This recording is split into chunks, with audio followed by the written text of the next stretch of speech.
राहुल गांधी पर की गई टिप्पणी को लेकर कांग्रेसियों ने किया विरोध, प्रदर्शन जमकर की नारेबाजी। अलीगढ़ लोकसभा संसद में बजट को लेकर चर्चा के दौरान पूर्व केंद्रीय मंत्री एवं भाजपा सांसद अनुराग ठाकुर के द्वारा विपक्ष के नेता सांसद राहुल गांधी के प्रति असंसदीय और सांसद की मर्यादा तोड़ते हुए अभद्र भाषा का प्रयोग किया गया, जिसको लेकर सांसद ने काफी हंगामा हुआ। जब इसके बारे में कांग्रेसियों को पता चला तो आज अलीगढ़ कांग्रेस के पदाधिकारी व कार्यकर्ताओं के द्वारा भीमराव अंबेडकर में अनुराग ठाकुर पर कार्रवाई की मांग करते हुए विरोध प्रदर्शन किया और अनुराग ठाकुर मुर्दाबाद के भी नारे लगाए और ज्ञापन सौंपा। अलीगढ़ से ब्यूरो रिपोर्ट देखते रहिए नेशनल आके।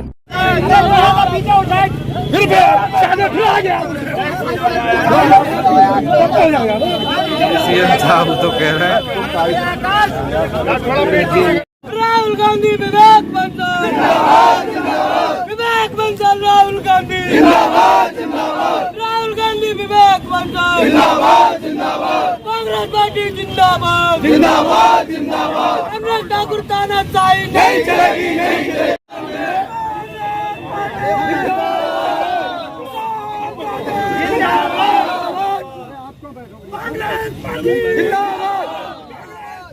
जिंदाबाद जिंदाबाद जिंदाबाद। अनुराग ठाकुर मुर्दाबाद मुर्दाबाद मुर्दाबाद। अनुराग ठाकुर देखिए, ये जो अभी परसों जिस तरीके की भाषा शैली अनुराग ठाकुर ने इस्तेमाल की वो संसदीय प्रणाली के अनुरूप नहीं है और ये इनकी कहीं ना कहीं खिसियाट को भी जागृत करती है कि आज जिस तरीके से विपक्ष मजबूत हुआ है, विपक्ष की संख्या बढ़ी है और विपक्ष उन्हें हर इनकी जो कमियां हैं, खामियां हैं, उस पर कटघरे में खड़ा कर रहा है। तो खिसियानी बिल्ली खंभा नोचे, और यही कारण है कि जो संसदीय प्रणाली है, एक जो शालीनता है वो सत्तारूढ़ दल के नेताओं में नहीं देखने को मिल रही और जो उनके जो भाषा शैली थी वो बहुत घोर आपत्तिजनक है। हर कांग्रेस जन का आज स्वाभिमान जागृत हुआ है और अगर उन्होंने इस तरीके की दोबारा इस तरीके की बात दोहराई, इस तरीके की भाषा शैली को अपनाया तो सड़कों पर कांग्रेस जन होंगे, इन्हें कटघरे में खड़ा करेंगे और आज इनके दिन बहुत दूर नहीं है कि ये सत्ता से बाहर जाएं। आज आप देखिए कि इनकी जो बॉडी लैंग्वेज है संसद में, चाहे वो गृह मंत्री हो चाहे प्रधानमंत्री हो, आज उनके चेहरे पे वो आत्मविश्वास नहीं है, वो घबराहट देखने को मिलती है, विचलित है, आज ये देखने को मिलती है। मांग करते हैं मांग हम इसलिए करते हैं कि अनुराग ठाकुर को मैं लोकसभा स्पीकर महोदय से इस मंच के माध्यम से राष्ट्रपति के माध्यम से वो ज्ञापन दिया है, उसमें हम यही मांग करते हैं कि माननीय लोकसभा स्पीकर महोदय ऐसे सांसदों को निलंबित करें संसद से। ऐसे लोगों को, चाहे वो किसी भी राजनीतिक पार्टी के क्यों न हो, मैं ये नहीं कह रहा, फेवर लेके बात नहीं कर रहा, ऐसी राजनीति घिनौनी क्यों हो रही है इस देश के अंदर।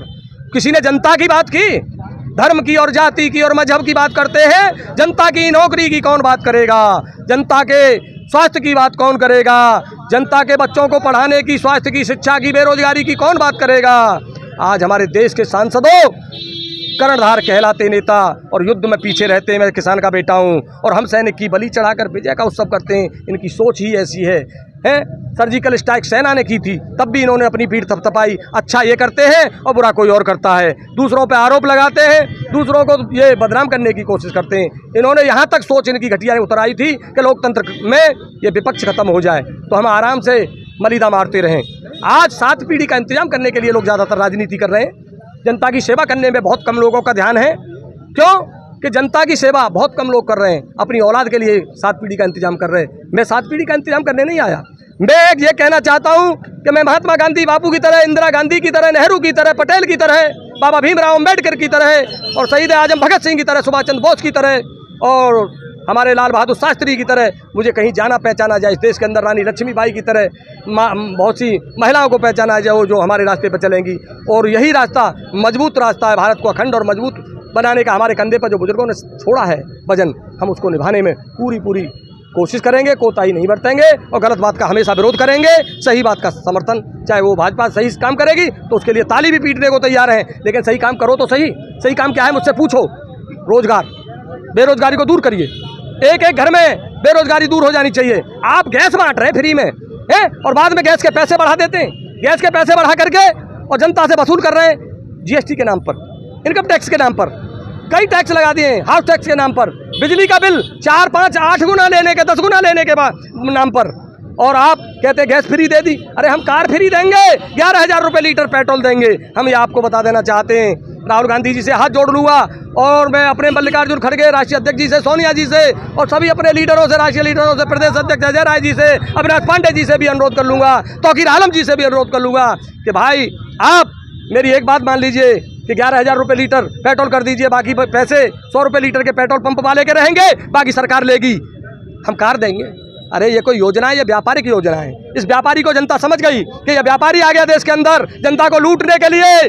कभी कभी वही है कि जो जनता को लूटने आता है तो जनता फिर रहा ना रहेगा, जमाना किसी का नहीं चाहिए, दिल दुखाना किसी का।